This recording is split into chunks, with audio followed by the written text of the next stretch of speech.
नई चीज़ की शुरुआत मीठे से की तो आप लोग पहले तो इस गुलाब के फूल को देखिए कितना प्यारा लग रहा है। और जब भी इस पेड़ के पास में जाते हैं बहुत ही अच्छी खुशबू आती है। हालांकि रोज़ तो ऐसे फूल देखने को नहीं मिलते हैं, आज ही इतने सारे फूल खिले हैं, वो अभी किसी ने तोड़े नहीं है इसीलिए देखने को मिले। और थोड़ी देर बाद में देखा तो फिर पूरे फूल तोड़ कर ले गए थे। और फिर मैं आ गई थी गोबर के लिए, क्योंकि मुझे लिपना था आज घर। और गोबर वहाँ से मैंने उठाया और गोबर लेकर मैं घर आ गई। यहाँ पर गोबर बहुत कम मिलता है, इसीलिए आज मैंने थोड़ा ज़्यादा गोबर लेके आ गई थी, क्योंकि मुझे घर के सामने भी लिपाई करना था। और जब भी गोबर लाने के लिए जाओ तो कभी मिलता है कभी नहीं मिलता है, इसीलिए लिपाई नहीं हो पाती है। फिर मैं लग गई थी लिपाई करने के लिए। पहले अंदर का रूम लिप लिया था मैंने, उसके बाद में फिर मैं बाहर की लिपाई कर रही थी। और बाहर की लिपाई होने के बाद में फिर थोड़ा गोबर बचा हुआ था तो फिर मैंने घर के सामने भी झाड़ू की मदद से लीप दिया था।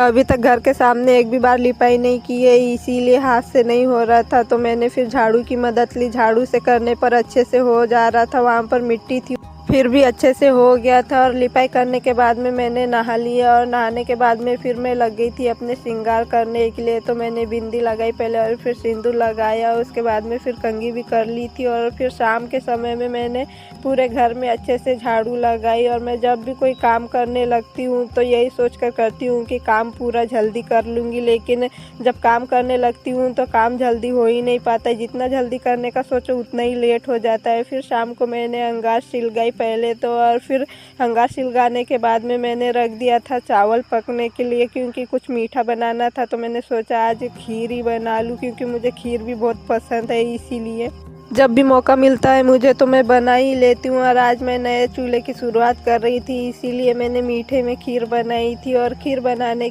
के लिए मैंने पहले चावल पका लिया था, उसमें फिर शक्कर और मैंने जो नारियल का बुरादा बनाकर तैयार किया था वो भी डाल दिया था, और 2-3 लौंग भी डाल दी थी। सभी चीज़ों को अच्छे से मिक्स करने के बाद में मेरी खीर बन गई थी। और खीर बनाने के बाद में फिर मैंने दाल चावल बना के फिर रोटी भी बना ली थी। और मैं रोटी बना रही थी तो साथ में सानू भी रोटी बना रहा था। तो सानू का हाल देखिए कैसा हो गया है, पूरे शरीर पर उसने अपने आटा मल लिया था।